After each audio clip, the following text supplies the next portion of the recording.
जब आप ईश्वर पर भरोसा करोगे ना, आपको हर दिन एक चमत्कार होता महसूस होगा। नमस्कार, हर हर महादेव, जय भोलेनाथ। आप सभी का स्वागत है। ये है चाचा के फैक्ट्स। मैं नितिन हूँ, कहानियाँ सुनाता हूँ और बहुत साधारण आराम से सुनाने का आदत है। अगर आपको ऐसी कहानियाँ पसंद है तो please like, share, subscribe, comment ज़रूर किया करो। पिछली वीडियो में मैंने आपसे रिक्वेस्ट करी थी, आपने दिल खोल के कमेंट किए थे, तो ऐसा मुझे काश हर बार ना कहना पड़े और आप अपनी तरफ से ही कुछ मैसेजेस कर दिया करो। वीडियो अच्छी लगती है, बुरी लगती है, आज का सेटअप कैसा था, आवाज़ कैसी थी, कहानी कैसी थी, कुछ ना कुछ तो प्लीज़ ज़रूर बता कर जाया करो।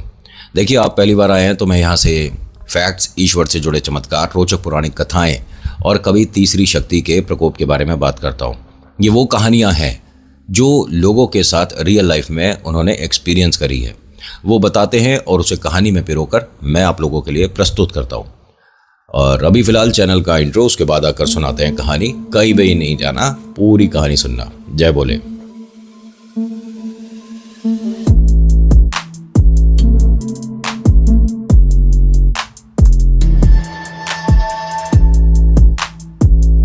आज की कहानी अनीता की है, जो कहती हैं कि शादी के बाद से जो मैंने दुख और गम झेले हैं वो मेरे हस्बैंड ने भी और मेरे बच्चों ने भी झेले हैं। बहुत समय लगा दिया ईश्वर ने हमारी पुकार सुनने में। तकरीबन 22 साल बाद ईश्वर ने मेरी झोली में वो खुशियाँ और वो लोगों को जवाब परोस दिए जिसकी मैं बहुत उम्मीद करती थी। नाम अनीता, इनके हस्बैंड का नाम है विपिन और ये घर में दूसरे नंबर के बेटे हैं। पहले नंबर के जो बेटे हैं, उनकी जो बहू हैं, वो दुनिया भर की बदतमीज़ियाँ करती हैं, क्योंकि अनीता जब शादी होकर आई तो अपने घर से वो सुख सुविधाएं, वो ख्वाहिशें, वो खुशियाँ नहीं लेकर आ पाई जिसकी इन सभी को उम्मीद थी। ये परिवार के बारे में बताता हूँ। अनीता और विपिन की कहानी है। इनके बच्चों को बस मैं कहानी में थोड़ी सी जगह में शामिल करूँगा। जैसा इन्होंने बोला, इनका एक बड़ा भाई है, एक छोटा भाई, फिर एक छोटी बहन और एक और भाई। समझ रहे हो, इतना बड़ा परिवार। तो इनके दिमाग में क्या चल रहा था, माता पिता के और बड़े भाई के, कि भाभी भी इंक्लूड है, कि जब इसकी शादी होगी दूसरे नंबर वाले बेटे की, तो उससे जो आएगा वो बेटी के घर चला जाएगा, क्योंकि बेटी की शादी तय हो चुकी थी और विपिन ने और अनीता ने एक दूसरे को देखा भी नहीं था। शादी इसलिए हो रही थी क्योंकि अनीता, मतलब कह सकते हो कि इस परिवार में सबसे सुंदर थी, सबसे खूबसूरत, इस वजह से शादी हो रही है। लेकिन उसकी सुंदरता बड़ी वाली भाभी को इतनी पसंद नहीं थी। बड़ी वाली भाभी ने चाहा था कि उनकी छोटी बहन से शादी हो जाए, इस घर में हम राज करेंगे, बट ऐसा हुआ नहीं। देखिए, राज करना नहीं करना वो तो सब बात की बात हो जाती है। आपका और आपके हस्बैंड का बातचीत अगर अच्छा है, वो एक रिलेशन दोस्तों वाला बन जाए, तो फिर टेंशन बहुत कम रह जाती हैं, एक दूसरे को समझाना बताना नहीं पड़ता। लेकिन यहाँ अनीता की शादी हुए 3 महीने हुए थे और उसे सब घर के हालात समझ आ गए। कि पहली बात कि मतलब दुनिया भर के जो भी काम है, छोटा बड़ा कैसा भी, घर में पुताई करने का या एक छोटी सी दीवार बनाने का भी सारा काम जो है विपिन के ही सर माथे आता है। इनकी एक परचून की दुकान है, इस मोहल्ले में अच्छी खासी बड़ी है और पूरा परिवार उसे ही देखता है। मतलब बाबूजी भी वहीं बैठते हैं, बड़ा वाला भाई भी वहीं बैठता है और जो छोटे 2 भाई हैं वो भी वहीं बैठते हैं। बहनें जो हैं वो स्कूल में जाती हैं, कॉलेज जाती हैं, लेकिन सिर्फ विपिन को छोड़ के बाकी पूरा घर पढ़ा लिखा था। विपिन को 6ठी क्लास तक पढ़ाया था, फिर उसके बाद इसे दुकान पे लगा लिया। दुकान पे नौकर तो चाहिए होता है किसी ना किसी को, तो विपिन से बढ़िया घर में मिला नहीं। और घर में सभी की आदत, छोटे भाई और बहन की भी आदत ये हो गई थी कि विपिन से उस तरह से बात करना है जैसे आप किसी राह चलते भीख मांगने वाले भिखारी से करते हो। चलिए, आपका बेटा था, आपने जो चाहा वो करा, लेकिन अब जब उसकी शादी हो गई है, विपिन की शादी अनीता से हुई है, तो अनीता का मान सम्मान करना बनता है। दूसरे घर से बिटिया आई है, बाप ने अपना कलेजा निकाल कर दे दिया, लेकिन लड़के वालों को जलेबी में स्वाद नहीं आया। समझ रहे हो। अब यहाँ बड़ी परेशानियां होनी शुरू हो गई थी। 1 दिन बीता, 2 दिन बीता, 3-4 महीने बीत गए तो अनीता ने एक बार विपिन से बोला कि आपके घर में कोई भी मुझसे और आपसे ढंग से बात क्यों नहीं करता है, हमने ऐसा क्या बिगाड़ा है। उसने कहा कि नहीं, सबका अपना अपना नेचर होता है, स्वभाव है। अनीता ने कहा कि देखिए ये बातें कहने सुनने में तो ठीक लगती हैं, लेकिन असल ज़िंदगी में जब ये हो रही हो तो बहुत बुरा लगता है। इनकी शादी को तकरीबन साल भर हो गया था, इनके अभी कोई संतान नहीं थी। तो अनीता को एक नया नाम मिला जिसको बांझ कहते हैं, जिसके बच्चा नहीं होता। ऐसी औरतों को घर परिवार में आसपास की महिलाएं बुलाती नहीं। कोई कथा है, कोई कीर्तन है कि उसके आने से अपशगुन हो जाएगा। जब अनीता को ये सब कुछ सुनने को मिलने लगा तो अनीता अपने माता पिता से जब घर पे जाती थी तो ये सारी बातें करती थी। माँ बाप ये बोलते थे कि बेटा हर किसी की किस्मत ऊपर वाले ने लिखी है, और जिसके भाग्य में, जिसके नसीब में जितनी खुशियाँ होंगी, जितने गम होंगे, वो सब यहीं मिलेंगे।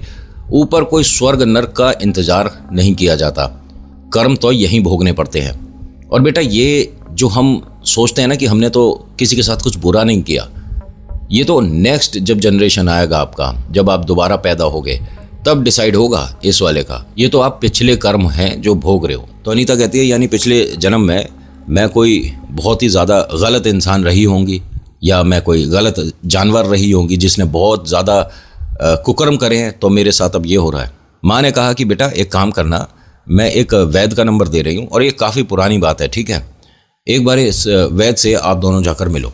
इनके जो हस्बैंड है विपिन, वो अनीता की बात का मान सम्मान करते हैं।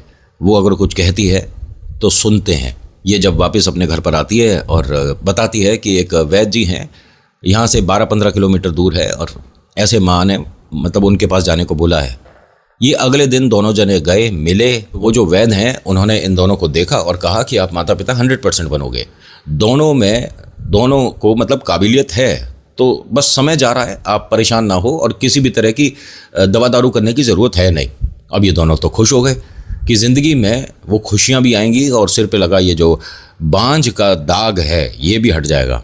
अब यहाँ से घर आते में इसने एक छोटी सी रिक्वेस्ट और कर दी कि 2 दिन बाद क्या हम खाटू श्याम दरबार चल सकते हैं? बाबा लेकिन क्यों, क्या हुआ? 11 है और मैंने देखा है कि पूरे घर में कोई भी बाबा श्याम को ना जानता, ना मानता, ना किसी तरह की यहाँ कोई तस्वीर, ना मूर्ति, ना मेरे जय श्री श्याम का कोई जवाब देता। विपिन ने कहा कि मैं जानता हूँ, मैं मानता हूँ, लेकिन घर में मूर्ति और तस्वीर रखने की इजाज़त नहीं मिली।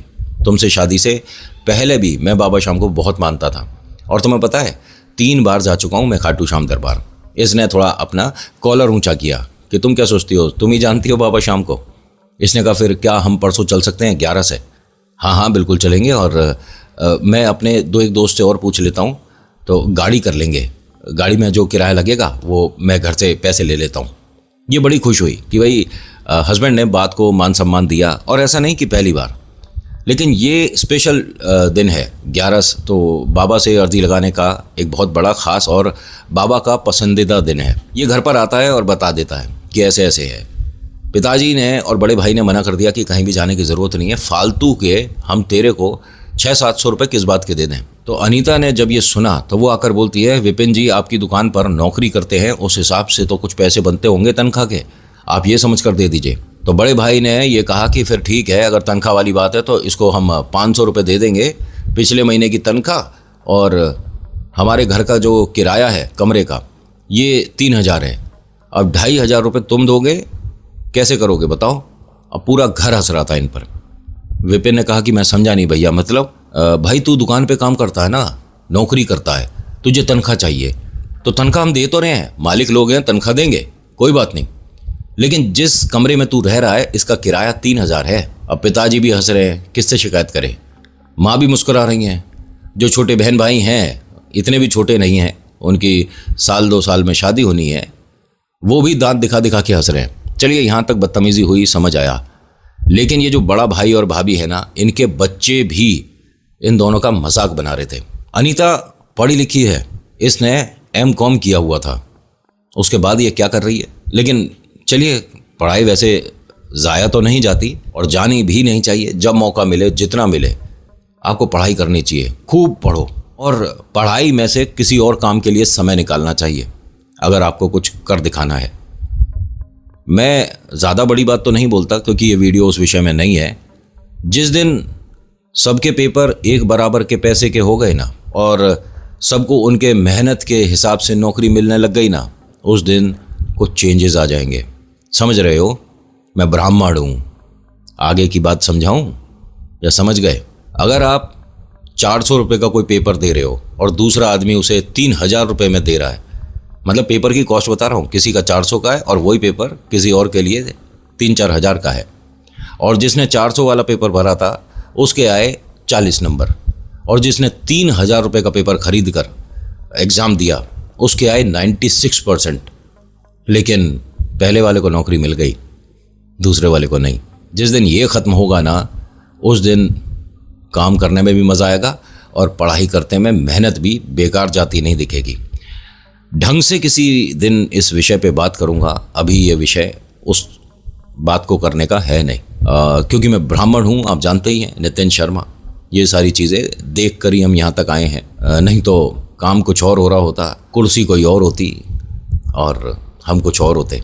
खैर, अब यहाँ होता क्या है, और प्लीज़ इस विषय में मुझसे मत पूछना कि आपने कौन से कंपटीशन की तैयारी करी थी, कहाँ क्या हुआ था, ये सब मत पूछना, देखने में नहीं लगता, लेकिन पढ़े लिखे हम हैं।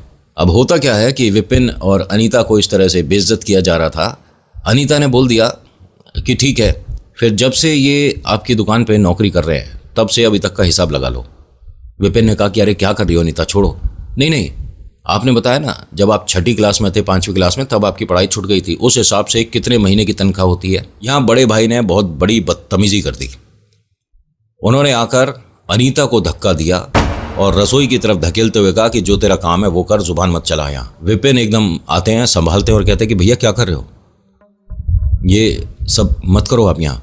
ठीक है, आपने पैसे नहीं देने, सही है, समझ आता है, लेकिन आप हाथ कैसे उठा रहे हो? तो फिर भाभी आ गई कि इसकी जुबान चलने लग गई है जब से ये बांझ घर में आई है। माता पिता एकदम शांत है, हाँ, मतलब हल्की फुल्की सी मुस्कुराहट थी। इसकी क्या गलती है विपिन की? इसने बिना लड़की देखे हाँ कर दी थी, क्योंकि इन लोगों को उम्मीद थी कि ये पैसा बहुत सारा लाएगी, लेकिन लाई नहीं। भाई उनके भी घर में ज़रूरतें हैं, उनके घर में 3 बिटियां हैं, उन्हें भी आगे का सोच कर चलना है, और अपनी क्षमता से अच्छी शादी करी थी उन लोगों ने। मतलब अनीता के जो माता पिता हैं उनके बारे में बोल रहा हूँ। इन लोगों को रास नहीं आया, इन्हें शादी अच्छी नहीं चाहिए थी, घर में सामान, गिफ्ट, पैसा, ज्वेलरी, ये सब कुछ बहुत अच्छा चाहिए था। इसके हाथों में नई दुल्हन जब थी ना, तब भी इसके हाथों में कोई सोने के कंगन नहीं थे, वो सब उतर गए थे। दूसरे तीसरे दिन इसकी सारी ज्वेलरी बड़ी वाली भाभी और माँ ने बांट ली थी, और 2-1 अंगूठियाँ जो थीं वो छोटी वाली बहन को मिल गई थी। ये भी बताने की यहाँ कोई ज़रूरत नहीं होनी चाहिए कि एक अच्छी सी बढ़िया सी क्या कहते हैं उसे, विक्की बोलते हैं शायद, जो स्कूटी जैसी दिखती है, पहले बहुत चलती थी, अब भी चलती है, सामान लोड करने के, वो उस टाइम में इन्हें गिफ्ट में मिली थी, जो 2nd-3rd नंबर वाले भाई ने अपने पास रख ली। खैर, ये सारी चीज़ें साइड करेंगे। विपिन को उल्टा सीधा बोला भाई ने और कहा कि तुझे कहीं भी जाना है मरने के लिए, ये कौन है जहाँ भी तू जा रहा है, बाबा श्याम वगैरह, अपने पैसों से जा, तेरा भगवान तेरे को इतने भी नहीं देता कि तू उसके दर्शन के लिए चले जाए। और सब हंसने लगे। इसने कहा ठीक है, फिर मैं आज से आपसे पैसे तो नहीं मांग रहा, लेकिन मैं दुकान पे भी नहीं आ रहा। अब भाई साहब, दुकान पर अगर ये नहीं आएगा तो कोई लड़का रखना पड़ेगा, उसे तनख्वाह देनी पड़ेगी, और घर का जो एक सस्ता नौकर था ये छूट जाएगा। बड़ी भाभी ने बहुत कोशिश करी इसे समझाने के लिए, तू तो हमारे बालक जैसा है, तू तो बड़ा बालक है, तू ये है, तू वो है, लेकिन अब ये नहीं मान रहा। इसने दोस्तों से बोल दिया कि भाई अगर आप लोग चलते हो तो अच्छी बात है, लेकिन मेरे पास ना पैसों की उतनी व्यवस्था नहीं है, 200-250 रुपये में करा दूंगा और धीरे धीरे बाकी दे दूंगा। इन दोनों के खाते में, खाता तो खैर क्या बोलूँ, इनके कमरे में इनके अपने बचाए पैसे 1 रुपया भी नहीं। उस दिन विपिन को लगा कि हमें अपने लिए हमेशा पैसे जोड़ के रखने चाहिए, पैसा बहुत काम आता है, और सिर्फ पैसा ही एकमात्र ऐसी चीज़ है जो हर किसी के मुंह पर ताले लगा सकता है। और ये हकीकत है। आपका ओहदा, आपका पैसा, आपका रसूख, आपके कपड़े, घड़ी, मोबाइल, आपका गाड़ी, ये सब तय करता है कि आपको इज्जत मार्केट में कितनी मिलेगी। 2 काम ज़रूर करिएगा अपनी ज़िंदगी में, कहानी से हट कर बोल रहा हूँ। एक तो पैसा जब मौका मिले, जितना मिले कमाओ, रात दिन नेक कर दो अपने अकाउंट को भरने के लिए। और दूसरा, जितना हो सके जब मौका मिले पढ़ाई करो। ये दोनों चीज़ें बहुत काम आती हैं। बाकी रिश्तेदारी में कौन क्या बोल रहा है, मेरे कितने दोस्त हैं, सोशल मीडिया पे मेरी कितनी फ़ैन फॉलोइंग है, मेरी किस सेलिब्रिटी के साथ फ़ोटो है, अरे कद्दू फ़र्क नहीं पड़ता इन चीज़ों से। यहाँ जब इसने ये बोल दिया और बड़े भाई और भाभी के कहने के बाद भी ये नहीं माना, और दोस्तों से बात करके हाँ हो गया। तो घर वालों ने अब इससे थोड़ा सा दूरी सी बनानी शुरू कर दी, बातचीत ज़्यादा नहीं करते थे इससे। भाई क्यों बात करें, घर का नौकर है। बड़ी भाभी ने जिस दिन इनको जाना था उस दिन सुबह सुबह क्या बोलती है कि एक काम कर, यहाँ से ये जो सारी बोरियां हैं ना ये दुकान पे पहुँचा दे। उसने कहा कि मैं तो नहीं ले जा रहा, मैं दुकान छोड़ चुका हूँ। अरे गुस्सा गुस्सी नहीं, और ये रख दे, अब तू बड़े बेटे जैसा है हमारे। अब ये कम से कम 12-15 बोरियां हैं, इन्हें रखने लग गया। तो देखिए थकान तो होती है, और ये दर्शन के लिए जा रहा है। उस वक्त अनीता नहाकर अपने कमरे में कपड़े वगैरह चेंज कर रही थी। इसने बोरियां उठाकर गोदाम से, मतलब इनके घर का ये कमरा था, वहाँ से रखनी शुरू करी। 2 बोरी रख चुका था, हालत ख़राब हो चुकी थी क्योंकि दुकान कोई पास में नहीं है। और रिक्शा करने के लिए इसने बोला कि रिक्शे में सामान ले जाऊंगा, तो भाभी ने मना कर दिया कि फालतू के पैसे खर्चना क्या, दुकान यहीं पे तो है, अगर यहीं है तो तू चली जाती।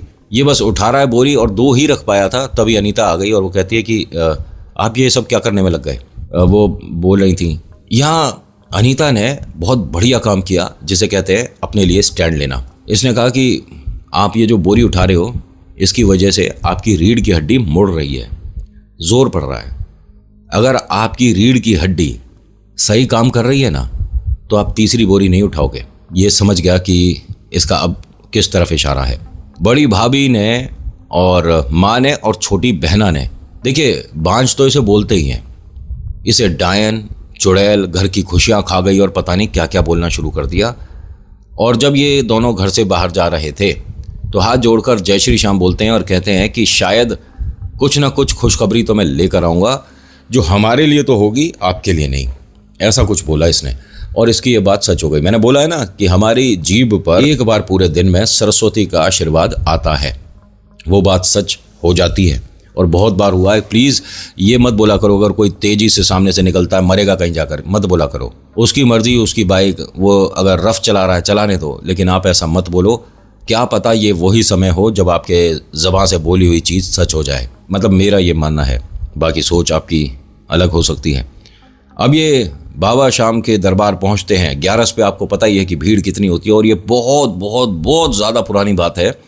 तो ऐसा नहीं कि उस वक्त बाबा शाम को मानने जाने वाले कम थे, भीड़ बहुत थी। अब वहाँ किसी ने विपिन को पहचान लिया, भीड़ में लाइन में लगे हैं, किसी ने पहचान लिया, अरे विपिन। इसने पलट कर देखा तो पिताजी की उम्र का कोई आदमी था। जी जी जी बाबू जी, कैसा है बेटा? मैं बहुत बढ़िया। भाई तूने ही दुकान में बस कमाल कर रखा है, वरना मेहनत तो हमारी दुकान से भी हो रही थी। मैं समझा नहीं। अरे बेटा तू मुझे नहीं पहचाना क्या? ध्यान से देख मुझे, मैं सही में पहचान में नहीं आ रहा क्या? हाँ थोड़ा इस वक्त मैंने दाढ़ी बहुत बढ़ा रखी है, एक मन्नत है, मैं सही में नहीं पहचान पा रहा बाबूजी आपको। वो थोड़ा सा लाइन में इसके पास आकर खड़े होते हैं, और जो पीछे लगे हुए थे लोग उनसे बोल दिया कि मैं वापस वहीं चला जाऊँगा, थोड़ा बात करने को आया हूँ। उन्होंने बताया कि जैसे आपके पिताजी की दुकान है, ऐसे मेरी भी दुकान है, ठीक है, परचून की दुकान है। और सब लोग यही बोलते हैं हमारी दुकान पे भी कि अगर उस दुकान पे विपिन नहीं हो तो वहाँ की सुई ना बिकती। तो तू बहुत ज़्यादा बढ़िया इंसान है, और तेरे पिता ने कोई अच्छे कर्म करे होंगे जो तू उनकी ज़िंदगी में आया। विपिन की आंखों में एकदम आंसू आ गए कि हाँ, वो मैंने बांझ से शादी कर ली, घर में रहने का किराया देता हूँ, और नौकरी पे मैं कल से जाऊँगा नहीं। आंखों में आंसू देखकर, इसकी ज़बान लड़खड़ाते देख इन बाबूजी ने ऑफ़र दे दिया। उन्होंने कहा बेटा ऐसा है कि मैं 2-1 महीने बाद अपने बड़े बेटे के घर जाने वाला हूँ, और अब दुकान मुझसे संभल नहीं रही। भरी भराई दुकान है, एक बार आकर तू देख ले। दुकान में काम करने वाले 3-4 लड़के हैं। मैं दुकान तेरे को हैंड ओवर करता हूँ, महीने का किराया इतना बनता है, तू दे दियो। जो कमाई होगी उसका परसेंटेज इतना लूँगा, और तेरी मेहनत आना इतनी लूँगा, तू कैसे चलाएगा देख ले। अब अनीता वहीं खड़ी, और वो कहती है कि मतलब ऐसा कैसे हो सकता है? आपकी इतनी बड़ी दुकान, भरी भराई दुकान, आप बिना किसी उसके हमें कैसे दे दोगे? कोई गारंटी तो होनी चाहिए। तो उसने हंसते हुए बाबा श्याम की मूर्ति की तरफ इशारा कर दिया कि इससे बड़ी गारंटी क्या होगी। मतलब ये दोनों एक दूसरे को ऐसे नहीं जानते कि भाई पैसों का लेन देन पड़ा, और आप कैसे किसी को भरी भराई चलती चलाती दुकान ऐसे ही दे दोगे? कुछ तो गारंटी होनी चाहिए, या खाली दुकान दो, अपने आप माल भर ले। विपिन और अनीता ने दोनों ने बाबा श्याम की तरफ देखा, फिर इस आदमी को देखा कि आप मतलब सिर्फ हम यहाँ मंदिर आए हैं इसी वजह से आप इतना विश्वास कर रहे हो? कल को मैं आपकी दुकान का सामान बेच के प्रॉफिट ना बताऊं, पैसा खा जाऊं। उन्होंने कहा जो यहाँ आ गया, जो खाटू श्याम दरबार में खड़ा है, उसकी नीयत खराब होगी। आज तक तो हमने देखा नहीं, और अगर ऐसा होगा तो बाबा शाम का आशीर्वाद समझ के हम नुकसान को भी मुनाफा मान लेंगे। बोल, काम करेगा? इसकी आंखों में आंसू जो थे भाई साहब गंगा जमुना की तरह बहने लगे। अनीता उनके पैर छूने लगी तो उन्होंने कहा, ना बिटिया, पाप मत लगा। यहाँ पर जो आया है, पहली बात तो वो स्पेशल है, बाबा शाम के सामने जो आया। दूसरी बात, तू देवी रूप है, तू पैर छुएगी तो हम तो नरक में चले जाएंगे, और यहाँ से दर्शन करने के बाद तुम लोग जाओगे कैसे? तो बताया कि हम अपने मित्रों के साथ आए हैं, और ऐसे ऐसे। उन्होंने कहा, हमारे पास अपनी 2-3 बस आती हैं जिनको हम ही लेकर आते हैं, उसमें जगह है, आना हो तो आ सकते हो। और बेटा हर महीने आती है। अच्छा, हर महीने? इसका किराया? उन्होंने कहा, ज़िंदगी भर के लिए मुफ्त है। बाबा शाम ने मुझे इतना दे रखा है कि ज़रूरत नहीं है, पैसों से तो मैं खुश हूँ, कोई दिक्कत नहीं। भाई साहब, यहाँ इनकी खुशियाँ और दुगनी हो गई। बाबा शाम के सामने खड़ी हैं और इनका जी खराब होने लगा। वहीं पर एकदम उल्टी हुई तो सबने जय श्री श्याम बोलकर ये कहा कि बाबा का आशीर्वाद मिला है, खुशखबरी है बिटिया। यार ये मतलब कुछ चमत्कार एकदम नहीं हो रहे हैं।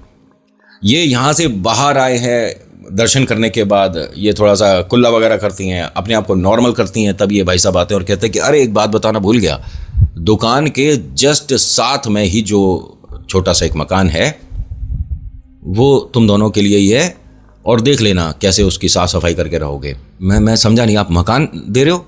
हाँ बेटा, तेरे घर से रोज़ रोज़ आना थोड़ा दूर पड़ेगा, किराया वगैरह सब मैं सोच रहा हूँ कि बराबर वाला मकान हमारा ही है। चाहे तो उसको हम वैसे साइड में जो कमरे ना गोदाम के तौर पे भी इस्तेमाल करते हैं। भाऊजी आप इंसान हो, भगवान हो? उन्होंने कहा, कुछ नहीं हूँ, मैं तो बस बाबा शाम का एक छोटा सा दास हूँ। अगर मेरी मदद तू करेगा तो मुझे बहुत अच्छा लगेगा, मना कर देगा तो मैं काम धंधा कर तो रहा हूँ, कोशिश कर रहा हूँ, फिर अपने बड़े बेटे के नहीं जाऊँगा, जबकि मेरा बहुत मन है, काम व्यापार बहुत कर लिया। बड़े बेटे बहू ने ज़िद पकड़ रखी है कि बस आपको अब हमारे साथ ही रहना है, मैं और तेरी आंटी जी बस वहीं चले जाएंगे, यहाँ से हम सारा सेटअप छोड़ रहे हैं। इसने हाँ कर दिया और दुकान चलानी शुरू कर दी। आपको पता है आज की डेट में वो छोटी सी दुकान एक इतना बड़ा मॉल बन चुकी है, इतनी बड़ी परचून की दुकान, सॉरी मॉल बोल रहा हूँ। वहाँ पे एक आदमी के लिए, 1000 आदमी के लिए, 1,00,000 आदमी के लिए खाने की व्यवस्था अगर चाहिए, राशन पानी उपलब्ध है। ये अपने एरिया के इतने बड़े दुकानदार बन चुके हैं, मतलब होलसेलर कहना, डिस्ट्रीब्यूटर, सप्लायर, ये सब कुछ कहना गलत रहेगा। ये बाबा शाम का एक ऐसा दास है जिसके काउंटर पे कोई चढ़ गया तो उसके लिए सामान 100% होता है। इसकी दुकान पे 22 लड़के काम करते हैं। आज की डेट में इनके 3 बच्चे हैं, और वो जो घर था ना बराबर वाला, वो एक 4 मंजिले इमारत, बंगले, कोठी, मैं किस में बोलूँ, उसमें बदल चुकी है। वो जो अंकल जी हैं उनको इसने पैसा दिया है, ठीक है, तब ये मकान खरीदा है। जो इसके बड़े भाई भाभी हैं उन्होंने माता पिता को निकाल दिया, वो किसी वृद्ध आश्रम में चले गए हैं। वो अपने कर्मों को रो रहे हैं कि काश हमने छोटे वाले की भी इज्जत करी होती तो ज़िंदगी में ये दुख दर्द नहीं देखना पड़ता। जो बहना है उसकी शादी हुई थी, 3 साल बाद वो वापस घर पे आ गई क्योंकि वहाँ अनबन हो रही थी, अब वो घर पर ही है। जो सबसे छोटा वाला बेटा था उसकी शादी जिससे हुई थी, उसने, लड़की ने इन पर एक कोर्ट केस कर दिया कि मान सम्मान नहीं होता, बदतमीजी हुई है, मुझ पे हाथ उठाया है, और वो लड़की गलती से एडवोकेट भी निकली। तो एडवोकेट है, पढ़ी लिखी है, अपना स्टैंड लेना जानती है, तो इनका हवाई जहाज बना दिया। ये सारी खुशियां तो उस परिवार की दिखाई। अब विपिन और अनीता जिंदगी में हर वो मकाम हासिल कर चुके हैं जिसकी इन्हें कभी उम्मीद थी और सपना था कि कभी ऐसा होगा। ये कहते हैं कि सपनों को हकीकत में बदलने का अगर आप में जज्बा है और ऊपर आप पर आशीर्वाद ईश्वर का है तो दुनिया की कोई ताकत तुम्हारा बाल भी बाका नहीं कर सकती। आज की कहानी में इतना ही, कैसी लगी बताना जरूर। So thank you so much for watching. मेरा नाम नितिन, मुलाकात करूंगा एक नेक्स्ट वीडियो में। हर हर महादेव, जय भोलेनाथ, धन्यवाद।